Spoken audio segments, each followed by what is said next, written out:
Hey, Ball State Cardinal fans, welcome back into another edition of This Week in Ball State Sports. And today we have Dr. Lauren Rhodes joining us on the podcast very first and foremost. Coming up next, our new soccer coach, Andy Stoots, also joins the podcast. Dr. Lauren Rhodes is with us first.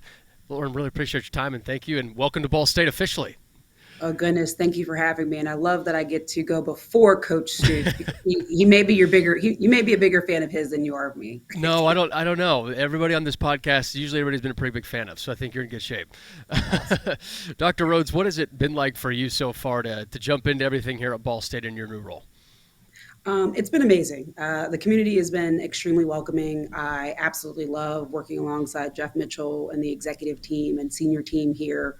Ultimately, it's been new, right? Coming from Jacksonville University, then ultimately Penn State University, and then now here, I've seen, a wide variety of athletic departments. So far you're hitting the ground running. Everyone uses the joke of drinking out of a fire hose, and I'm doing it, but enjoying every minute of it.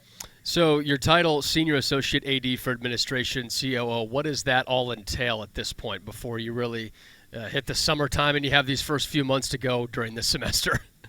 It's interesting, and I tell people I couldn't have come at a better time. So it's almost like if you were a CPA starting a job on April 14th, right? So for me, it's been fun. So in terms of being our COO, essentially oversee all internal operations, and then really working hand in hand with Jeff on a few very concrete items in terms of special projects for him. So I oversee our business operations office, our internal operations office, working collaboratively with football and men's basketball as well from a sport oversight perspective. But right now, the main focus for us is really just getting a grasp on the budget, making sure our coaches and student athletes really have what they need at the end of the day, and then firing on all cylinders as the summertime approaches.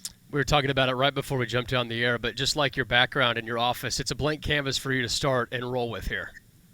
I almost want to open this door if I wasn't afraid of people walking by. I have all of these Post-it notes from the wonderful athletic department community. And one says, actually, there's two different ones. One says, you should probably think about getting a plant. And your office is a little too empty for us. So I am going to actively work on decorating my office. But like you said, right, it's a blank canvas. I think the work of Alex Perry and Haven Fields before me, it really laid the foundation.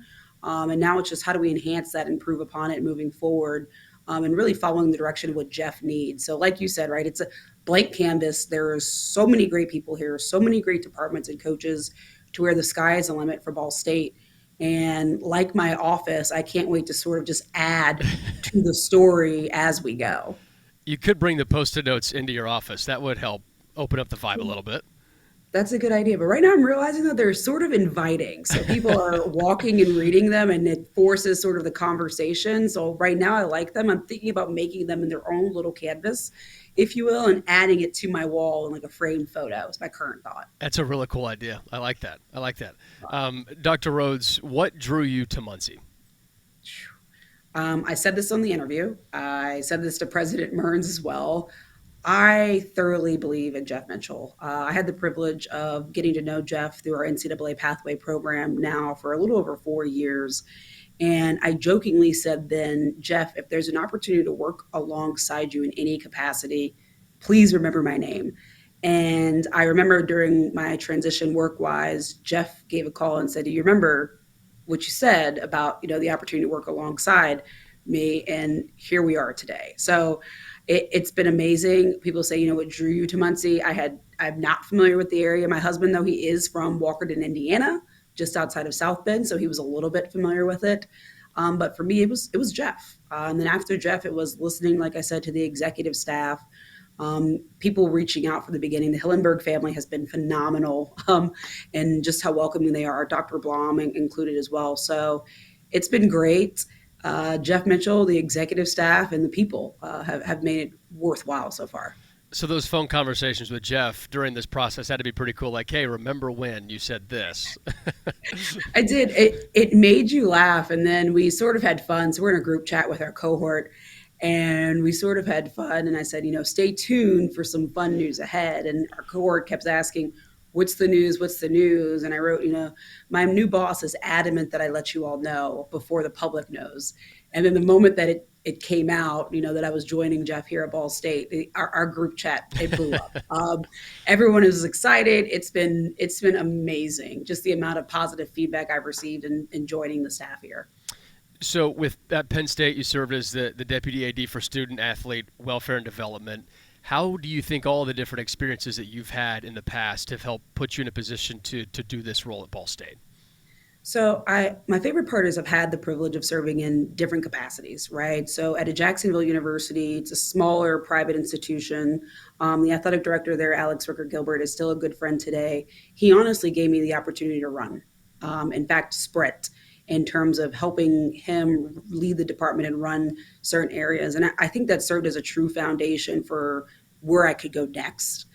He challenged me and said, okay, this isn't it for you. Like, where else do you want to go? And then the Penn State opportunity came around with Sandy Barber, who is now retired from college sports, even though she's not really retired. She's still working a few side projects there. But Sandy Barber awarded me an opportunity to join her executive staff at Penn State, at the time as a senior associate AD of sport performance, really. And that was the first time I got to see behind the scenes of a Power Five. It was interesting from a budget perspective, from a staffing perspective. And when I looked at the fact that, over 85 people would report up through me directly, and I had such an important role to play in terms of overall student athlete wellness, it was exciting. Pat Kraft came on board, phenomenal leader, very fast paced and energetic. And it also allowed for me to adjust my leadership style. Right. So I pushed a little bit harder, and I got into the weeds a little bit more, and forever grateful for the opportunity at Penn State. He awarded me the deputy AD title, senior women administrator. So I keep telling people it's fun to be in the room where it happens. And that opportunity let me do just that, right? Being involved at the Big Ten conference level and hearing what's happening across campuses at the Power Four level and Big Ten office allowed for me to really think, oh my goodness, how else can I make an impact? In which case, once Ball State became a very real opportunity for, what's next, I thought, I think I have the solid resume that could go well, right? I have the knowledge from the Big Ten of the direction of college sports, and then I have the experience from Jacksonville of, balling on a budget is not necessarily a bad thing, and how do we figure out a way to make the most of our resources here? You mentioned the direction of college athletics. Dr. Rhodes, we could probably talk about that for 4 hours. So we won't go down that too in depth on this podcast, on this show, because we can save that for a second podcast with you. But when you talk about the overall development of your career and what you've been able to learn, what do you think you've learned the most about college athletics as it is right now that can be useful for this position at Ball State? The ability to pivot, and the ability to not be afraid to ask peers, both internal and external to Ball State, for advice in what they're doing. It was fun because at Penn State, everyone was calling you for the advice. And at a Ball State, I've learned that it's perfectly fine to be able to pick up the phone and call someone at Penn State again, or call someone at Notre Dame or Purdue, which I've done, by the way, since I've been here, and just ask for their guidance and help on, how would you do things differently, at this level. And I think it's the relationships that I formed, at multiple institutions and multiple NCAA programs that's allowing for me to, what I hope others would say, already be successful in my role here. So the direction of college athletics, while people are afraid, specifically at this level, I think it's just making sure you are locking arms with the right people, right? At the presidential level, at the athletic director level, and then ultimately making sure that the vision aligns. And then we just have to make sure our coaches, staff, and then ultimately our student athletes are on board for what's ahead. You mentioned something that Jeff and I have talked about throughout the course of this podcast the last couple of years, Dr. Rhodes, with the alignment from the university down to the athletic department. When you were going through the process of applying for this job and the interview process, you mentioned President Mearns as well. How did you see all of that align from a university level with the athletic department to say, hey, this is a place that I know I can work in, thrive, and help push it forward? I love that question, specifically because that's actually a question that I had for Jeff and the search committee was, what does alignment look like? I always jokingly say, how long are you potentially going to be here? Because that does matter to me. I'm a little bit tarnished, a little bit still from Sandy. But what does alignment look like on campus? What are the resources? What does the support look like from a faculty and staff standpoint? And when he said President Mearns is phenomenal, there is nothing but full alignment. We have his full support. I thought, okay, sounds really good. Let me come up and visit and check out some homes in the area, in which case he introduced me to President Mearns. And I actually had to have a conversation with both him and his wife, and it was amazing. Coming from an institution like Jacksonville University, I love President Tim Koss there so much. He could still text me to this day. If he needed me for anything, I'd probably be there for him. And, when you're at a Penn State, you miss out on that relationship a little bit from a staff perspective with the president, just because she's overseeing so many different campuses at a Penn State. So for President Mearns to sit down with me and have a conversation just during a visit, it honestly meant a lot. And he asked about my family. He asked what my husband did, and things like that matter, right? When people speak about family, that matters to me. And honestly, I told Jeff, if that conversation didn't go well, if I didn't feel like this was a family environment, then he probably would not have seen me here. How has your family adjusted to the new changes? We are adjusting to the best of our ability. So I have an 8-year-old going on 9. Riley is the sweetest little girl you'll meet. She's extremely shy. She'll come to all events. She's at one of the local elementary schools here in town, and she seems to love it, right? She loves it. And then I have a brand new 2-year-old. She just turned 2 last week. I feel like she's going on 21. She's more she's a little bit more brutal and a little bit more aggressive. She's a big wrestler right now. So we're trying to figure out how do we really not control the energy, but maybe redirect her energy. She's in a new daycare here, which has been phenomenal. It's tied directly with the university. And I absolutely love that experience because she's right around the corner should anything come up. But she's enjoying it. She's enjoying her pacifier, though, a little bit too much. I need to work on that. That's a mommy issue. No one else to blame. It's a mommy issue. And then my husband, he's working at a local golf course currently. He loves golf. And he's a math science teacher / basketball coach by trade. Awesome. So currently navigating that space because there are a lot more options here in terms of teaching and coaching opportunities than there were in State College, to be fully transparent. So it's kind of thinking, okay, well, where do you want to go versus where do you have to go? And that's been a fun part for us. You mentioned 2 going on 21. I've heard like 12 going on 21, but 2, that's impressive. If anyone, and hopefully you can meet, her name's Tatum Carter Rhodes. She'll tell you what her name is. She is very direct and she talks a lot with her hands. She probably gets that from her mom. And when I say 2 going on 21, if you read a book that she has memorized, she's really into like brown bear, polar bear. If you say a word wrong, she'll stop you and say, no, mommy, and then correct you, right? So when I say 2 going on 21, I have a very opinionated queen of sass in my 2-year-old. Incredible. That's incredible. Dr. Rhodes, how are you learning more about the Muncie community already in the short time that you've been a part of Ball State? Oh my goodness. I'm not really sure where to begin. So we're currently looking for a home as a family. And I jokingly mention it almost at the end of every meeting, but I'm realizing that my joke is becoming reality because I've received emails from people on staff and across campus saying, have you seen this home come on the market? I've received support from others saying, oh, we completely understand. Have you checked out this community instead? So just the amount of outreach that I have received already has been extremely welcoming. I literally just sent my husband's resume over to someone across campus who said they have a connection as well into the Muncie School District. I've had lunch and a breakfast and a coffee with a few others who are just already extending a hand in terms of, a church community concept, sorority community concept as well for us. So it has been amazing in terms of just the outreach that we've received and the love that we've received as a family so far. And then people really just, sitting with you in it has been extremely rewarding. And I'll be honest, that was the part that was the most afraid about, in the transition, but it's been phenomenal. Even Jeff is calling me at 9:00 at night because he saw a for sale by owner sign in his neighborhood, right? So that's what you want. Those are the people that you, like I said, you want to lock arms with and you want to work for and with because they are looking out for you outside of the day-to-day in the office. That's always heartwarming to hear as a Ball State grad and somebody who's been a part of it and just knowing that community always stays strong for everybody, especially new faces. So we love to hear that. Dr. Rhodes, what got you into this business? Why an administrator? Why this role? What was the starting point for you? The starting point would be an internship with Fox News in Washington, D.C., where I worked 9 hours for a 45-second segment and realized, well, this just isn't it for me.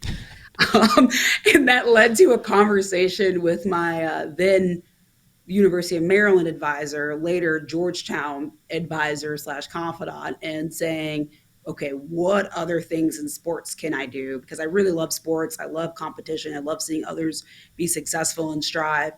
And they mentioned, you should get into college sports. You love school, you love academics. Like, why don't you start off as an academic mentor? So, my background, if anyone reads it's 100% through academics. I thoroughly believe in the power of education.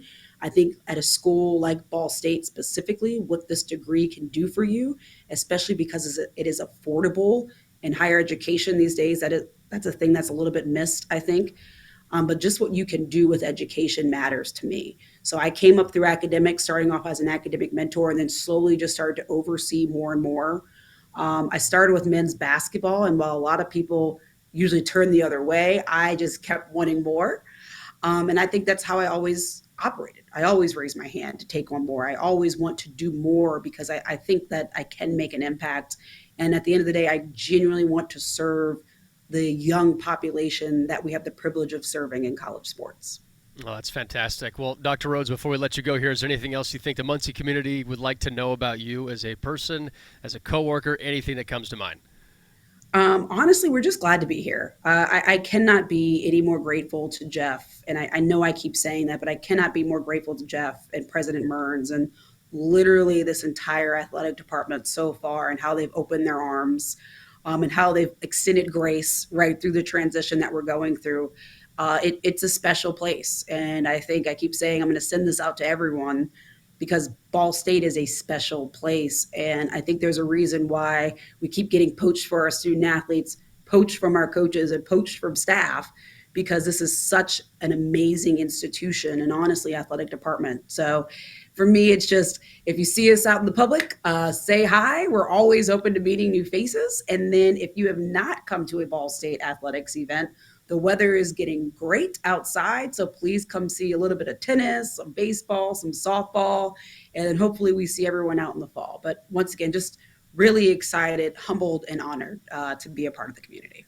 And Dr. Rhodes, we're extremely excited to have you on board. Thank you for joining the show, and we can't wait to see what you are up to throughout the course of the rest of this spring, the summer, and then, of course, the fall coming up. Thank you so much. Perfect. Thank you. Behind every strong hip and knee, behind every strong shoulder, Good catch. behind every strong team is our highly skilled team of experts in orthopedics. IU Health is the official healthcare and sports medicine provider of Ball State Athletics, and we're here to keep you moving. From acute injuries to chronic pain and conditions, go where the athletes go. Walk-in appointments for new injuries are available Monday through Friday from 7:30 a.m. to 4 p.m. And you can always schedule a same-day or next-day appointment and wait from the comfort of your home. Visit iuhealth.org/MuncieOrtho to learn more. Livestream Services Step-In Caregiver program supports caregivers the way fans support the Lady Cards. If you step in to provide help or assistance to a friend, family member, or loved one, you're a caregiver. Livestream Services can help with support, transitions, education, and planning as you step into caregiving. Livestream Step-In Caregiver programs are a comprehensive way to educate and support family caregivers, care partners, and people with care needs. Visit our website at livestreaminc.org for more information and resources, as well as upcoming events in your area. So just how big is the Mammoth Pizza at Mancino's? How about a big 24-inch round pizza loaded with all of your favorite toppings? Made to order just for you when you call 287-1300. The perfect size for the big game, the next game, or any event that demands not only the best, but the biggest pizza you can order. And Mancino's is ready anytime. Call, wait 10 to 15 minutes, then head to Mancino's for pickup. Man, is it good. When a large pizza isn't enough, you need at least one Mammoth from Mancino's. Introducing our Ball State soccer head coach, Andy Stoots, coming into Muncie, Indiana. Coach, appreciate your time, and welcome to Muncie. Welcome to Ball State. Yeah, thanks very much, Mick. From the first time I spoke with the administration here and spoke with Jeff, I knew that it was a great place with a lot of great people, and excited to be here, excited for the opportunity, and really looking forward to digging into the Ball State community and Muncie community, and hopefully getting everybody out to some soccer games in the fall. What's it been like these first 10 days? It has been wild because we've got about 2.5 weeks left of spring or so I knew there wasn't a lot of time to spend with the team. And so really we've just really been diving in with the team and, want to spend as much time with them and do as much as we can from a soccer standpoint, but also from a relationship standpoint for the spring. So, we've covered a lot of ground in 10 days. It's been a whirlwind, but it's been fun. It's been great. I'm pleased with the start from a soccer perspective, but there's a lot of really great young women in the program, and even more excited about that. You mentioned just trying to get to know people and make sure that everything is set from a soccer standpoint. What's that balance like of making sure the personal is there, but then also the soccer side of things is there in that short window before the semester ends? Yeah, it's tough. It's tough for sure. And, I told the team, there's going to be a lot of things tactically from a soccer perspective we're probably not going to be able to get to this spring, and that's okay. My main two pieces are that we build a good, trusting relationship from me as the coach to them as the players, and we kind of really just set the foundation for our identity and who we want to be. And a lot of that is coming down to we are going to be fit, we are going to be physical, and we're going to be able to play fast on both sides of the ball. So, that's kind of been the foundation of just setting that competitive mentality and a lot of our non-negotiables. Really happy with their response, getting to know more and more of their personalities as the days go on, and get to know each of them a little bit better, not just as soccer players, but as people, as students, all of that. So it's been great. You mentioned non-negotiables. It sounded like it was non-negotiable that you had to bring in parlor donuts your first week. Absolutely. Well, when you show up and you start running them, it's there's got to be a little bit of a compromise. They got to know that I at least have a little bit of a heart, and donuts certainly are a good start. Coach, when you had the chance to go through the coaching search and you saw Ball State's job was open, what stood out to you about Ball State? It's easy to see that there's been past success here from a soccer standpoint. And to be honest, I didn't know a ton about Ball State. My wife is from Indianapolis, from the west side of town, so we've spent a ton of time in central Indiana, but had never really come to Muncie, never been on campus at Ball State, none of that. So as I dove into the process and started learning more about Ball State, about the Ball State community, the things that the university stands for, learning more about Jeff and his staff's vision for athletics, specifically in a time of uncertainty, I think, for college athletics, it was those things that really drew me in. It pulled me in and pulled me in quick. I think Ball State is a place that it's relationship based here. My conversations with the players, I did the first week, really just tried to spend about 30 minutes individually with all of them, all 20 of them, which gave some long days, but it also gave me some valuable insight into why they all chose Ball State. And, I would say the majority of our team, not just mentioned the soccer and the athletics part, but they mentioned a lot about the relationships and the people in the broader Ball State community as being a big reason why they chose here. And I certainly resonate with that, and that's been my experience as well. So there'll be a lot more trips between Muncie and Indianapolis now, it sounds like. There will be. There'll be a lot. But that's good. That's good. My kids are close to their grandparents and, close to family. And, in this type of business where you can't always predict where you're going to be if you want to continue to pursue it, it's special to have an opportunity to be around family and also have an opportunity to have an impact on this program. With all of your previous stops and coming from Missouri, how do you think that all those different experiences help give you the chance to have a successful head coaching tenure here at Ball State? Yeah, that's a great question. I've been fortunate to have a lot of really great opportunities. The last 10 years, having the chance to be at Power 4 schools and learn from those head coaches and, learn from all the head coaches I've worked for. When I first started coaching, I was convinced I was going to be a head coach by the time I was 30. I'm not going to say how old I am, but I'm certainly not 30 anymore. It's okay. We don't have to talk about that on the show. It's fine. That's right. But I think all those experiences gave me a little something different, right? It gives you insight into what the current head coach is thinking. You certainly think about things that you would do maybe the same or different. But I think all through my experiences, I learned a lot about me, really, and I think that's an important part of the journey. And now just being here 10 days and it being my first go at being a head coach, I think I know who I am as a coach. I know what I value, and I know what I want to build my program on. So, I think all the experiences that I've had combined have kind of helped me go into that. I say, a really valuable one probably is, being at Mizzou the last 4 years and being with a program that kind of starting over in a sense. And, I hadn't been with a head coach who was new to the program, and we were kind of taking over a whole new thing. And so I think that was valuable for me to be a part of that, just to kind of see what all needs to be done, what are the important things at the beginning, how we're going to set a foundation, all of that. And I think that was a really valuable one for me, just to learn and being a part of taking over a program. Because whether the program was successful before or not, you're coming as a new person, maybe some new things, maybe some things that are the same, but just being able to wrap your head around how to do that effectively was important.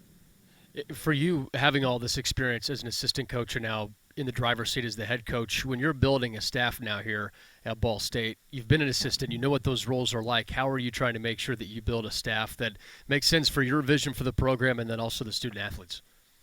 Sure. I think it's like anything, Mick, like the character of the people that you're around is the most important part. And, we're fortunate that we were able to add Lewis Tomlinson. He's going to be our goalkeeper coach and assistant coach.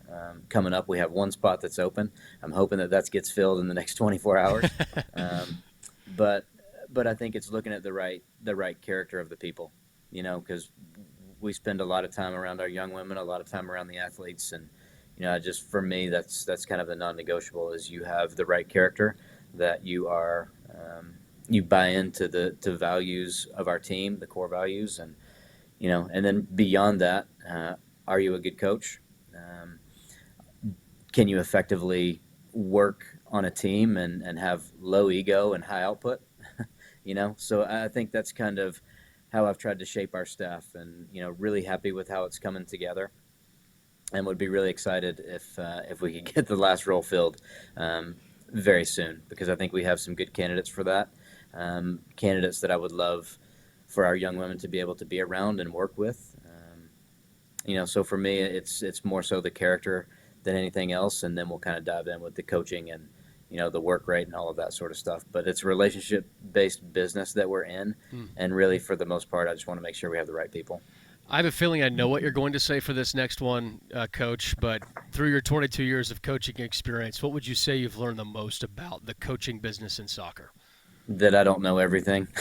I think that's probably the biggest one. I think learning that it takes our whole staff, it takes our whole team, it takes all of us kind of, putting our heads down and working and grinding, to really get it done.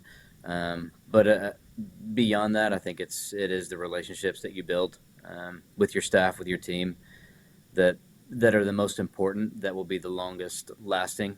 I think once these young women are moving on from our program, they've graduated and moved on, in 20 years, they don't remember as much of the wins and losses, right? But you're going to remember the people that you're around forever.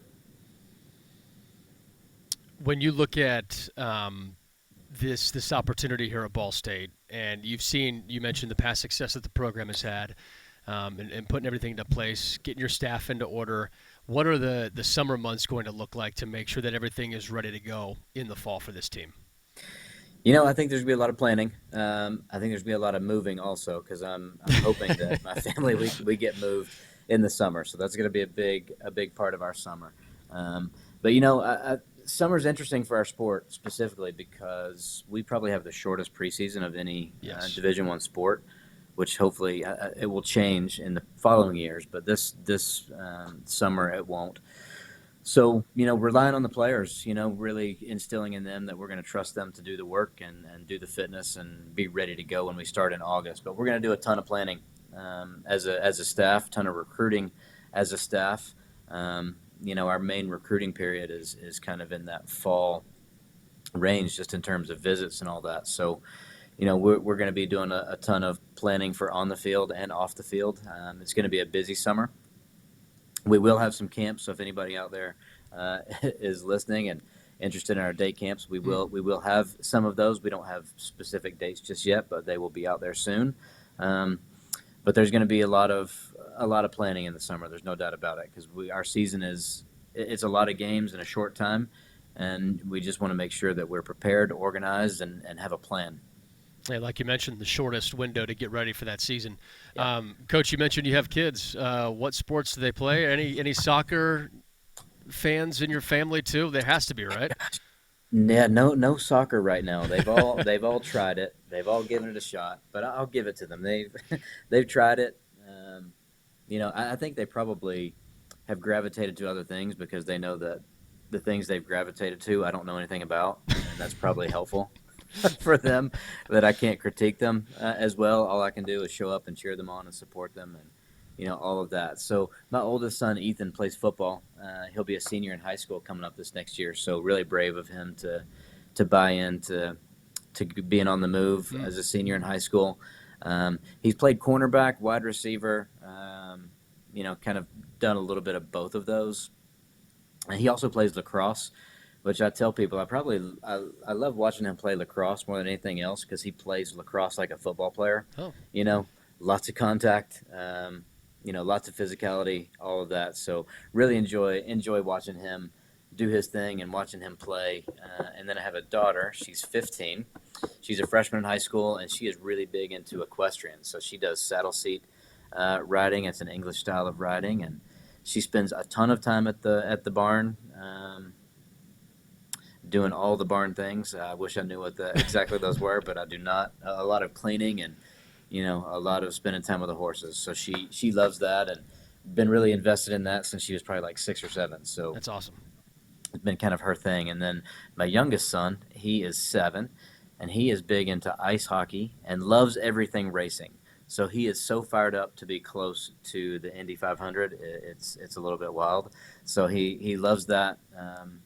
Played his first in his first season of playing house league at the current arena that he's at. So really loving that. He's also got the hockey haircut too. He's got Nice. got the nice little flow coming down the back there. So he's fully invested. That is a very wide range of events for your family. Like that's a pretty good mix of sports. It is. It's unique. I kind of love it because Absolutely. I grew up in a small town in East Tennessee, and there wasn't a whole lot outside of your normal sports, right? Football, basketball, baseball. Soccer was kind of the off the beaten path sport at that time for East Tennessee. So I think it's cool to see my kids have chances and opportunities to do things that I didn't. So it's kind of neat just watching them and supporting them. And I think as a parent, I think a lot of people can resonate with it. As when you see your kids kind of fall in love with something and pursue it and commit to it, and have a chance to go through the ups and downs, and we can kind of be there to support them and enjoy it. That's a fun place to be as a parent. Have you ever ridden a horse? That's got to be the question. I tried one time. It didn't go well. Okay. It didn't go well. We'll make sure that doesn't happen for you again. Coach, the last one I have for you here is, what got you into coaching? When I was done playing, probably like every college age dude, like we think we're going to be a pro up to the very end, so I knew I loved sport. I knew I loved to compete. It certainly shaped me as a person and all of that. So I knew I wanted to stay around the game in some way. Originally I thought I was going to be a high school teacher and coach, and that senior year of college, that senior spring doing the student teaching, I learned pretty quickly that was not going to be the path that I went down. So, I got an opportunity to stay around at the school that I played at and be a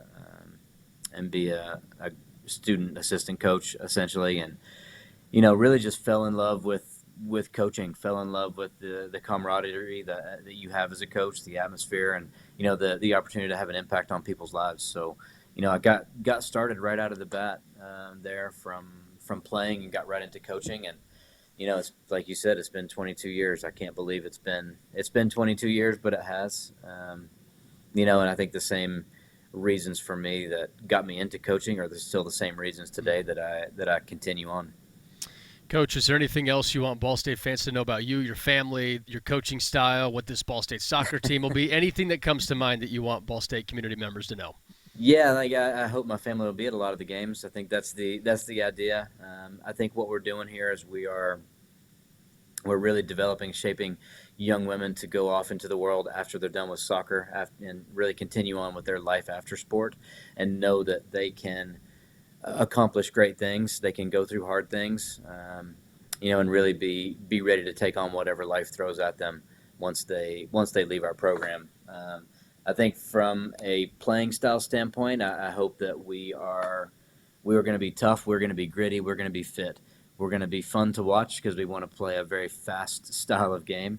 So I think if you're looking for, if you like physical play, if you like fast moving games, if you like to see players have a competitive mentality, you are really going to enjoy watching Ball State soccer. I think for me, it's partly a reflection of me as a coach, because I am a fiery competitor. I do want to win. That's why you play games, right? You play to win. So that's what we'll be doing here. But ultimately, we're going to care for our student athletes. We're going to make sure that we do everything that we can for them to have a great experience. That we're a part of the Muncie community, and we'd love the Muncie community to be a part of our games on Thursdays and Sundays in the fall. Awesome. Well, Coach, it's really good to introduce you to the Muncie community. Thank you so much, and we can't wait to see this team in action. Awesome, Mick. Thanks so much, man. I appreciate your time. Behind every strong hip and knee.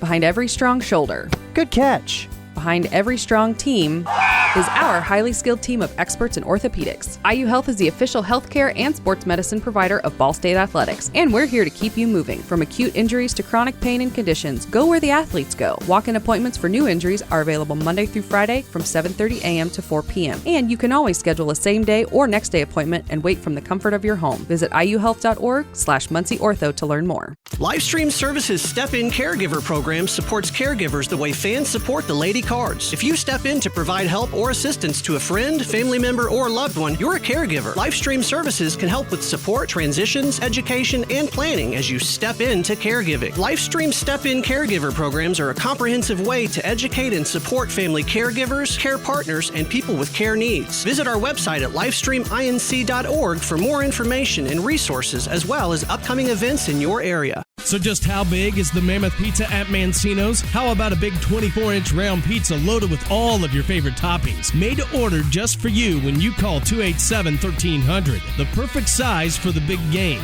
the next game, or any event that demands not only the best, but the biggest pizza you can order. And Mancino's is ready anytime. Call, wait 10 to 15 minutes, then head to Mancino's for pickup. Man, is it good. When a large pizza isn't enough, you need at least one Mammoth from Mancino's. Thanks for listening to This Week in Ball State Sports, presented by Gainbridge. The preceding has been a Learfield presentation on the Gainbridge Ball State Cardinals Sports Network.